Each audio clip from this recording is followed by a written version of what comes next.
Isang bagong aklat na naglalaman ng kwento ng isang mahalagang parte ng ating kasaysayan ang inilunsad ng isang author katuwang ng National Intelligence Coordinating Agency, UNICA. Panoorin po natin ito.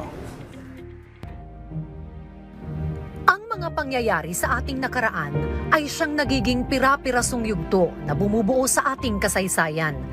Maraming bahagi ang nananatiling palaisipan at marami rin ang nakatala na lang sa alaala ng iilan.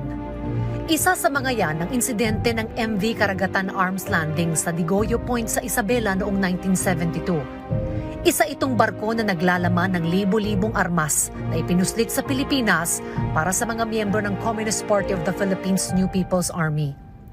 Marami sa atin ang nakalimot na o hindi na naabutan ng pangyayaring ito, kaya yan ang naisikwento sa isang libro na isinulat ng journalist at author na si Moya Molina at inilunsad sa ilalim ng National Intelligence Coordinating Agency. There's this calling na pagka nalaman ko yung istorya, lalo na sundalo or police, na I think nakakatulong sa ating mga kapwa Pilipino, lalo na sa mga historians, see to it na matatapos ko yung istorya at isusulat ko talaga siya. Intense yung campaign ng ating pamahalaan laban sa insurensiya. We attempted to cross. Abutin ko yung karagatan MV Karagatan.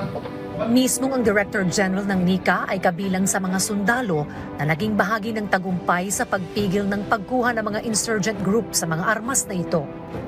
I was the commander. I was a second lieutenant ng Scout Ranger. Ito yung class 14, the pioneer class.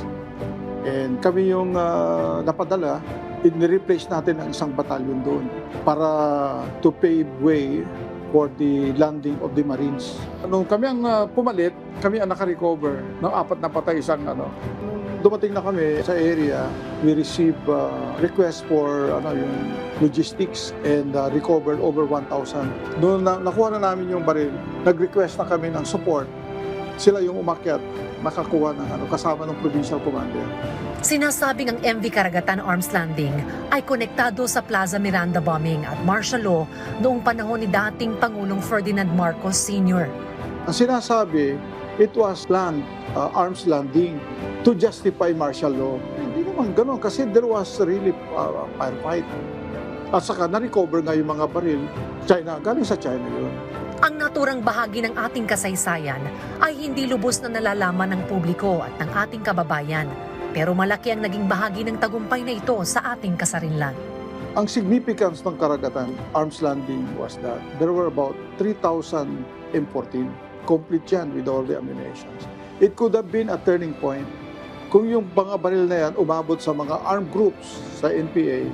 If not for the timely intervention at nakuha natin yung mga firearms that could have been used to topple a government, it was really meant to topple the government of the Marcos, di ba?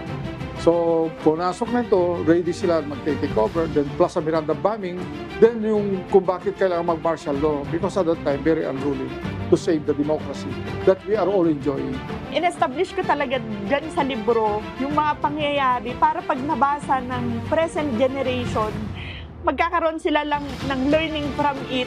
Sa pamagitan ng paglalathala ng ganitong kwento, ay mas nakikita natin ang sakripisyo ng ating mga kababayang pulis at sundalo para mapanatili ang kapayapaan at mapangalagaan ang ating kasarilan.